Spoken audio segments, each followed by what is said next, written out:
Okay, I am letting you in on a secret.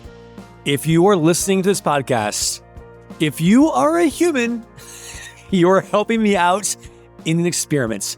Here's a secret. Today's episode is not a normal episode. It is something of a human captcha.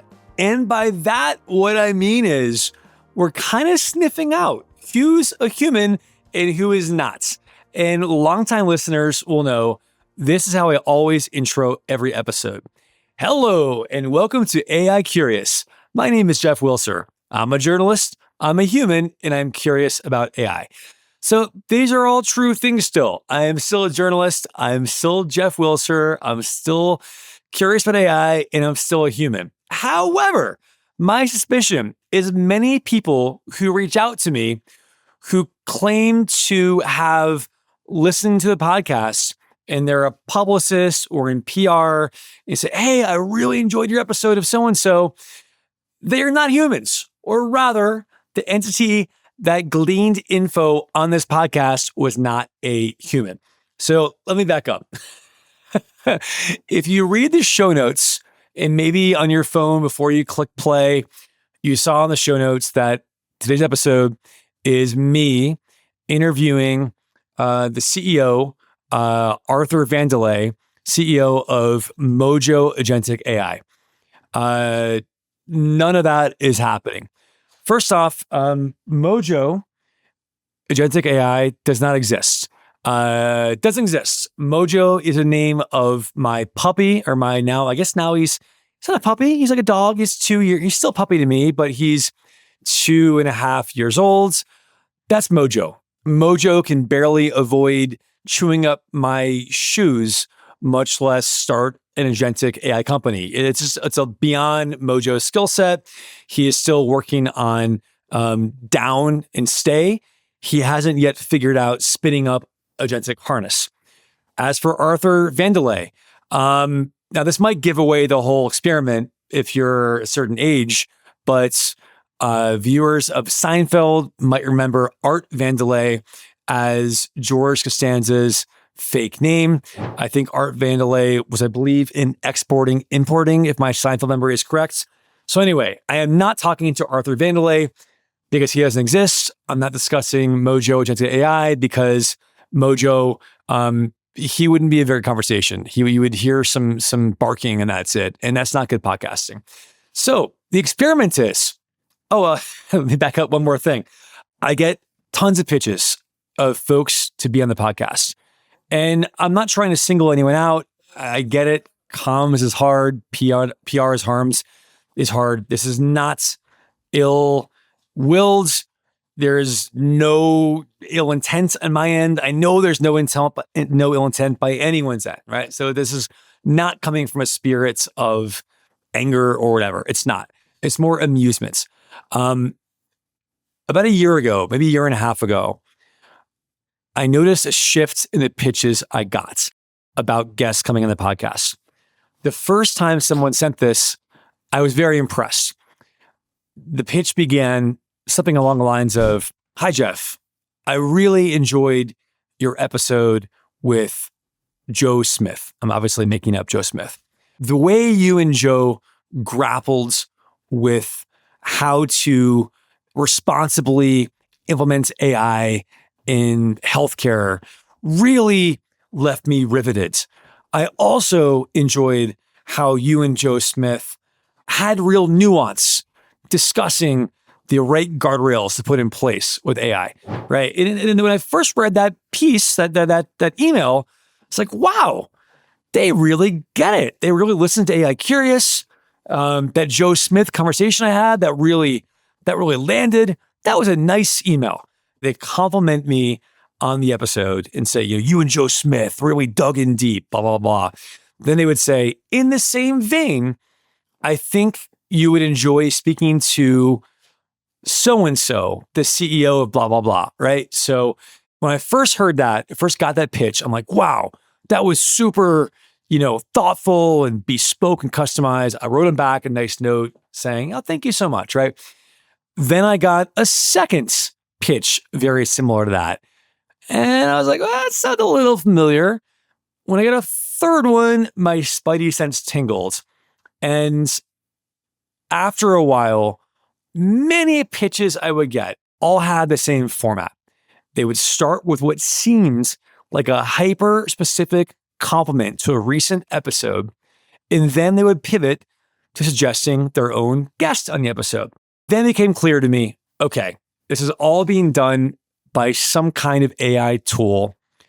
I'm guessing many companies are perhaps even using the very same tool, or they've created independently their own tools that are built in a similar fashion. And at first I thought maybe they're being very clever about finding transcripts of the show, ingesting the transcript into their LLM, and then asking to create a customized email pitch. And many perhaps are doing that. And we'll also, today, we'll find out what's happening. That I think is a possibility.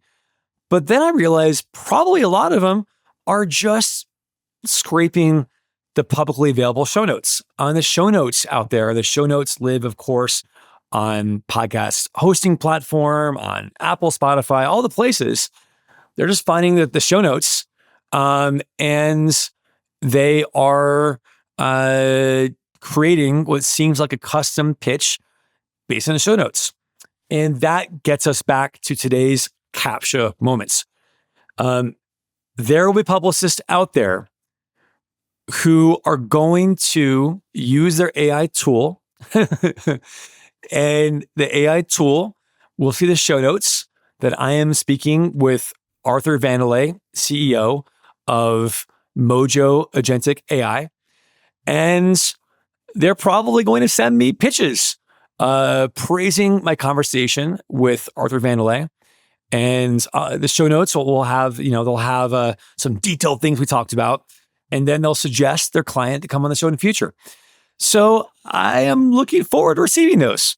There might also be folks who are more sophisticated, who are somehow getting a transcript, and there are plenty of ways to get podcast transcripts. And perhaps their AI tool is ingesting transcripts, and they will probably not be fooled in quite the same way. But for those, I'm actually going to do one thing right now. I doubt the transcript can accurately register what I'm about to do. Bear with me. I'm a bad whistler, but let me give it a shot. Let me take a sip of water here. Okay.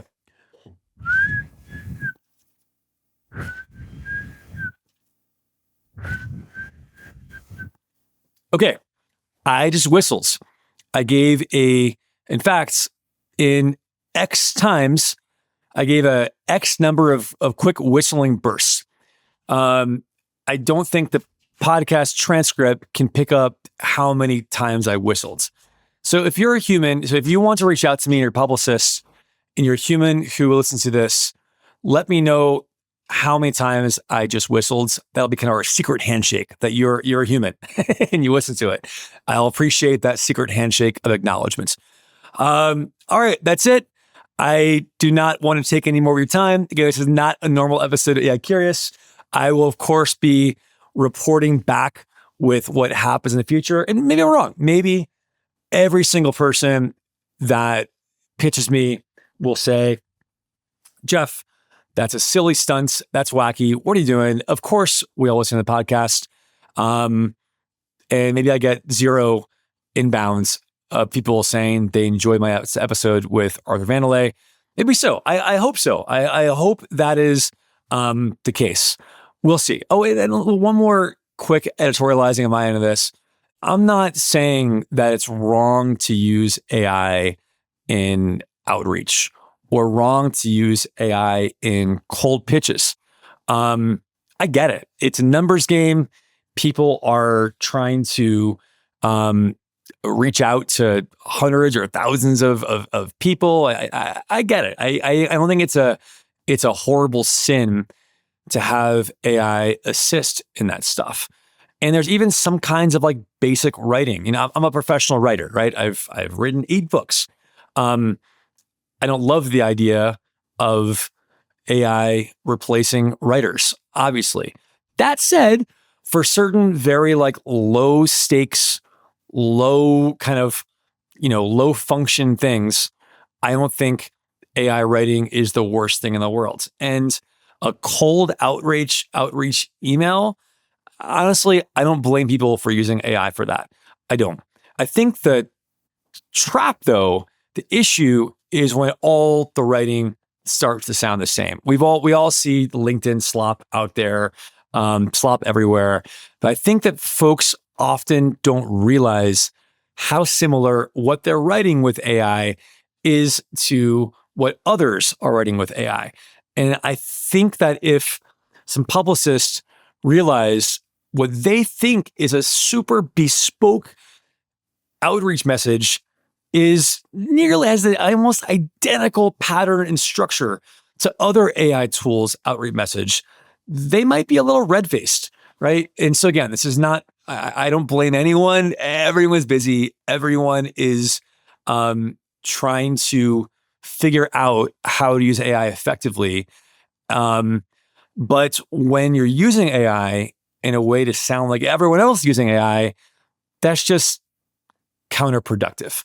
And my one kind of unsolicited advice to those out there who are using AI to write is make it as custom and unique to you as possible. Feed it tons of context of like how you write, how you pre-AI write, how you write in your best stuff. Like I know everyone draws a line differently on where AI should be used or not used in writing, right? So as a writer, as a professional writer, obviously there's no way I would ever use AI to write an article for me, right? That is like a clear red line. On the other end of the spectrum, for events, so AI salons that I'm co-producing, co-hosting. By the way, a whole other story. We'll get to that sometime soon. There's a whole other world I have where we're now bringing leaders together in person, and I'm hosting, I'm co-hosting and co-producing an AI leadership summit called The Drawing Room. That is really fun to do, and we'll have a lot more to say about that soon. Doing things like that requires creating sponsor decks, right? Personally, if you are reading the sponsor deck that I created, like, yes, I definitely had AI help with some of the creation of a sponsor deck, and I have no apologies for that, right? So I'm not saying AI should not be used on certain things, right? And you could argue cold outreach is fair game, but just make it sound original, make it sound like you. And the best way to do that for whoever's, if you are in a job right now using AI, even for your work emails or for marketing copy on your site, whatever it is, just like don't be generic. And the best way to not be generic is to feed it tons and tons of context. So what I did is, I've written 8 books, right? A bunch of articles. I created a markdown file. So I fed Claude tons of my writing samples. I gave it sample chapters. I think I gave it an entire book. I gave it writing of mine going back from 2008, right? So it had 18 years of Jeff writing, and then asked it to analyze all of this.